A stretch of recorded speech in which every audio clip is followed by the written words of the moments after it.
Hi everyone and welcome back to Soul Stained Ink. My name is Beth and I am here with just a hopefully quick update on middle grade May. Today is Thursday, May the 30th, so I may actually finish another book or two by the end of the day tomorrow, and we'll come and do a full wrap up for you guys over the weekend. But I did want to let you know what it is I've been doing for the last week or so. I've finished several books. In fact, I think I'm up to 36 books completed for the month. Some of those are children's books, a couple are adult, but you read what you read, you do what you do. So I listened to several audiobooks, and several of the books that I read physically either already went back to the library or went to my classroom. There's not very many for me to hold up and show you, but if you will go to my Goodreads, which is where I'm at, it's linked down below.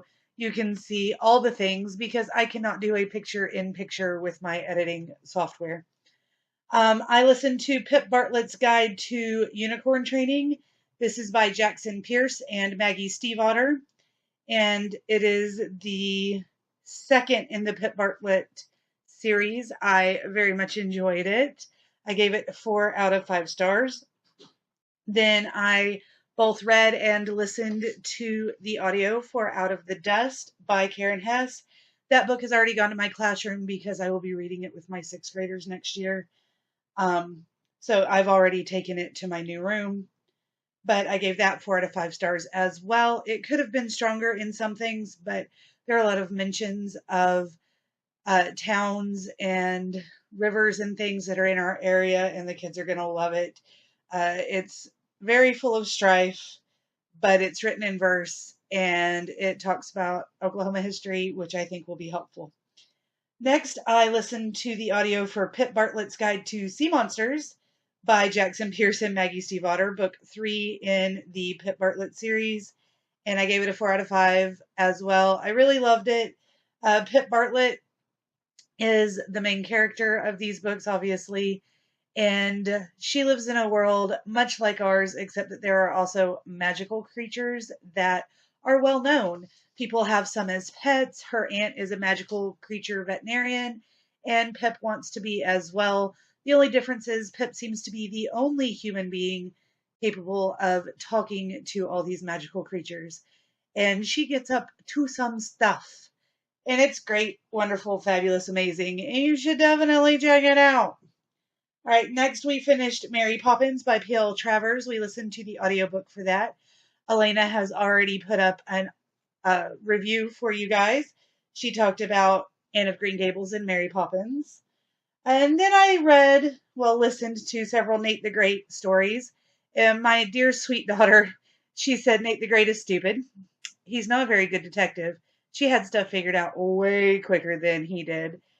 So she does not want to do any reviews for Nate the Great for you because he's too stupid. But I thought it was good. I really liked it.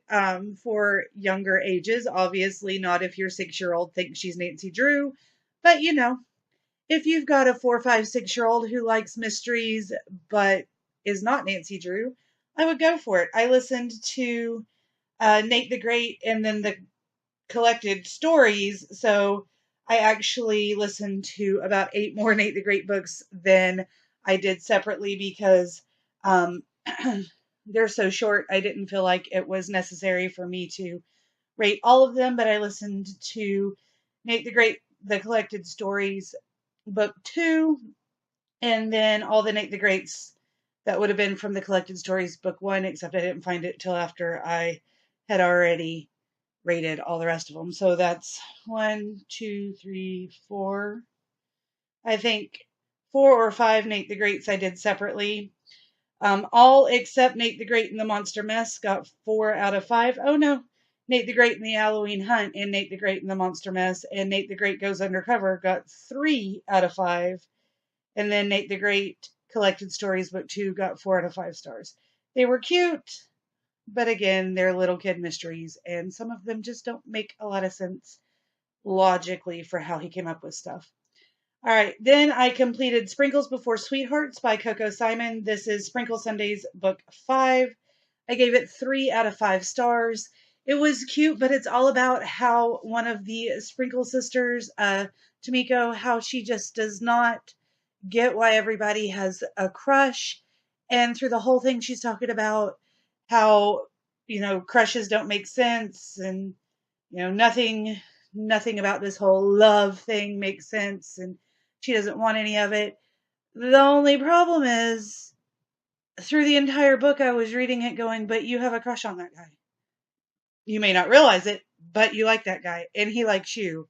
So that knocked my enjoyment down a little bit. Next, I listened to Down a Dark Hall by Lois Duncan. This was a middle grade / YA. I'm not quite sure. It was in the middle grade section, but I think it's more of a YA. The girls are a little older, 16, 17. It's about this girl, Kit, and she is sent to, hello, Boo Kitty. She is sent to a boarding school, and the boarding school winds up having some paranormal aspects. It was pretty well done, but I don't know, just something about the writing style and the premise together made me knock it down to a 3 out of 5 star. I enjoyed it, but it wasn't the best thing I'd ever read.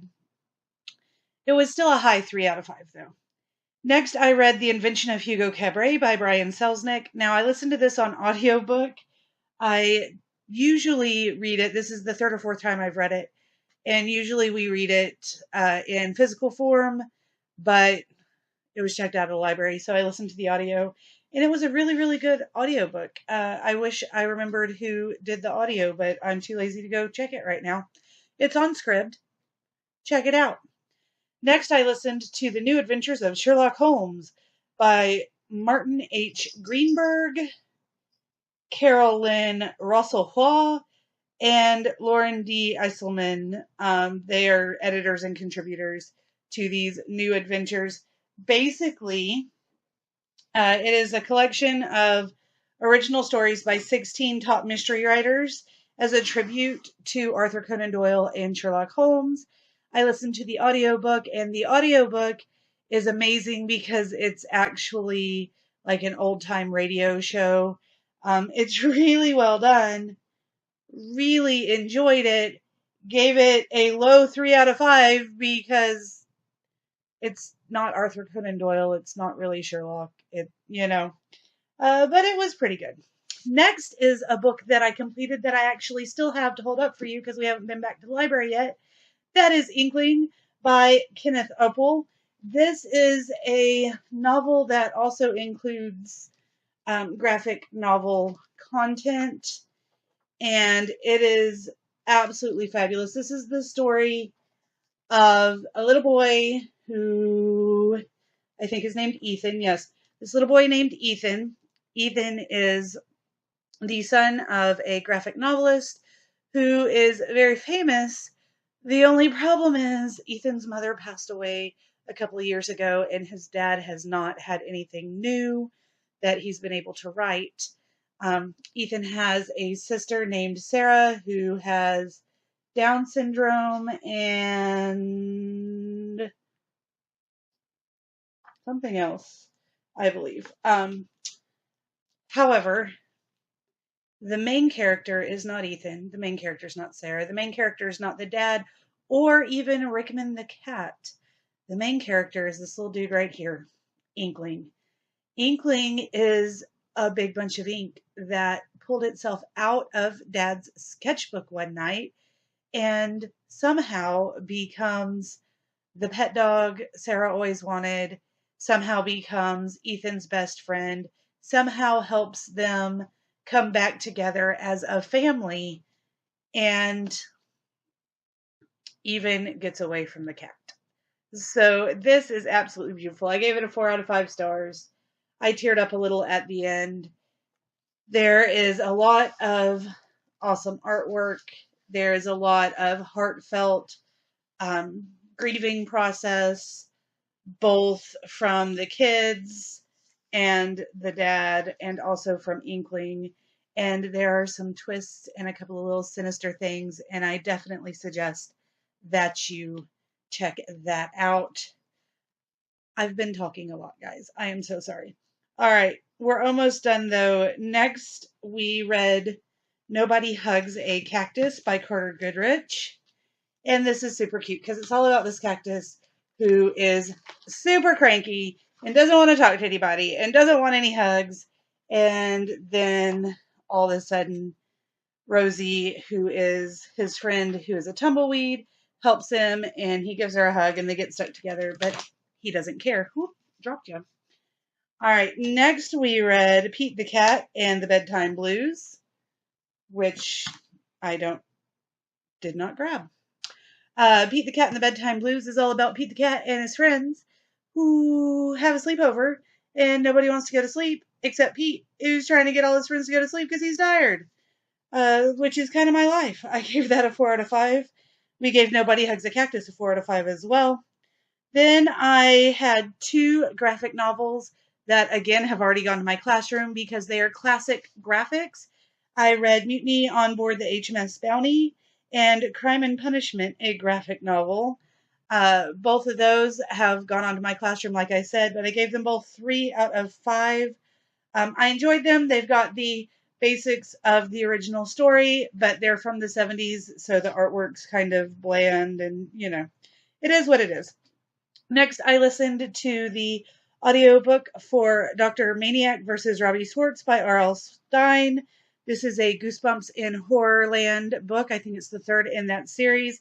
I gave it 3 out of 5 stars. It wasn't terrible, but I felt like it jumped around a lot and didn't feel as cohesive as it could have.